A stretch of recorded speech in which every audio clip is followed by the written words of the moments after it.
What is a universal change room? A universal change room is for everyone. These spaces are inclusive solutions that meet the needs of a variety of users who require more privacy, gender anonymity, accessibility, assistance, or space. This space includes private change cubicles and washrooms. There are lockers too. Please use the space in a way that respects the privacy and comfort level of others around you. These are the rules you must follow when using the universal change room. Remain clothed in the open spaces and use a change cubicle or washroom stall when changing in and out of clothing and bathing suits.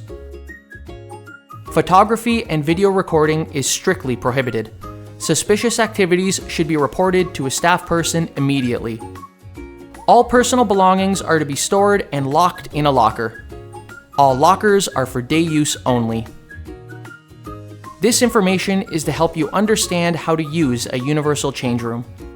Welcome to the City of Welland's Universal Change Room, a change room for everyone. No bears allowed, no graffiti.